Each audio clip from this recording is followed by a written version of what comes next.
ભારતીય જનતા પાર્ટીના ઉમેદવાર છે તેની ભૂંડી હાર થતાં ભાજપના કાર્યકરો નારાજ થાય છે, ગુસ્સે થાય છે અને ગામમાં જે આરસીસીનો રોડ બનાવવામાં આવ્યો હતો તે જેસીબીથી તોડી નાખવામાં આવે છે. આવા આરોપ લગાવ્યા છે એક નેતાએ અને ગ્રામજનો છે તેમને ધમકી પણ આપવામાં આવી રહી છે.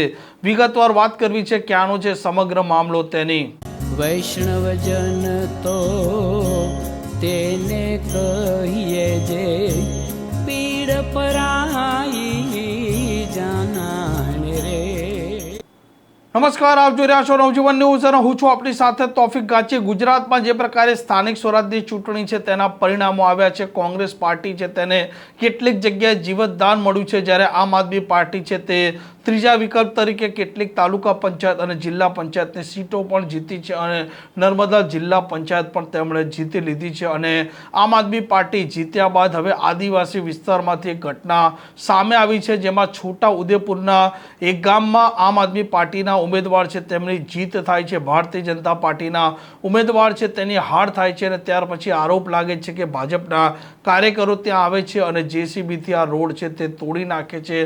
અને જે પ્રકારે આ મામલો સામે આવ્યો છે, આ મામલાએ હડકંપ મચાવ્યો છે. છોટા ઉદેપુર તાલુકાની ગમેડી ગામ છે તેની જાહેરમાં આ ઘટના બનેલી છે અને તેમાં જિલ્લા પંચાયતની સીટ હતી મોટી સડલી અને તેનું ગામ હતું આ ગમોડી. અને જે પ્રકારે ભાજપના ઉમેદવાર છે તેની હાર થાય છે, ભાજપના કાર્યકરો છે તે ગુસ્સો રાખે છે અને જેસીબીથી આ રોડ છે તે તોડી નાખે છે. અને તે કારણસર ત્યાંના લોકો છે તે આક્રોશિત થાય છે, ગ્રામજનો છે તે પોતે પણ એકઠા થાય છે. અને સાથે સાથે જે જિલ્લા પંચાયતના આમ આદમી પાર્ટીના સભ્ય જીતા હતા સુખરામ રાઠવા અને આ ગમોડી ગામના લોકો છે તે પ્રાંત અધિકારી પાસે પણ જાય છે, આવેદન પત્ર પણ આપે છે અને આ મામલે આ સભ્યનું નિવેદન પણ સામે આવ્યું છે. અને આમ આદમી પાર્ટીના જે નેતા છે રાધિકા રાઠવા તેમનું નિવેદન પણ સામે આવ્યું છે.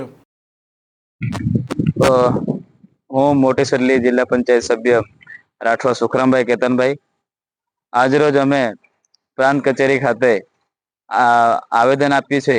જેઓ ભારતીય જનતા પાર્ટીના કાર્યકર્તાઓ અને નેતાઓ દ્વારા ધમોડી ગામના લોકોને જે હેરાન કરવામાં આવે છે અને એમને ધાક ધમકી આપવામાં આવે છે, તો અને ત્યાં જે બે ફળિયાને જોડતો જે આરસીસી રોડ છે એ પણ તોડી પાડવામાં આવે છે.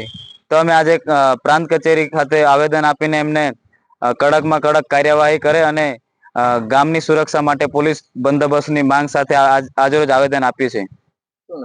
રાઠવા સુખરામભાઈ કેતનભાઈ. છોટાઉદેપુર ધમોડી ગામમાં આજે એવી ઘટના બની છે જે ખૂબ નિંદનીય છે અને એટલી નીચ રાજનીતિ પર આ બીજેપી વાળા ઉતરી ગયા છે એનું સબૂત છે આ રોડ જે બનાવ્યું છે આ ફળિયામાં.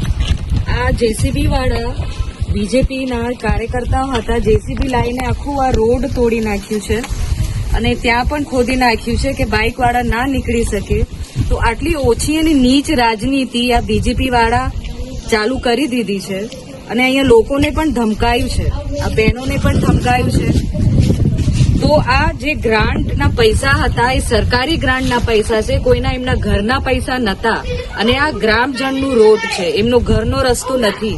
તો આ ગેરકાયદેસર જે કામ કર્યું છે એના ઉપર સખ્ત કાર્યવાહી થવી જોઈએ અને એ માંગણી અમે કરીએ છીએ. આમ ગમોડી ગામની આ ઘટના છે તે ચિંતાજનક છે અને ત્યાંના લોકોનો સીધો આરોપ છે ભારતીય જનતા પાર્ટીના કાર્યકરો પર કે તેમના ઉમેદવાર હાર્યા તે કારણસર ગુસ્સો રાખી અને બદલાની ભાવનાથી રોડ છે તે તોડી નાખવામાં આવ્યો છે. આ પ્રકારના સમાચાર માટે નવજીવન ન્યૂઝ ચેનલ સાથે જોડાયેલા રહો. નમસ્કાર.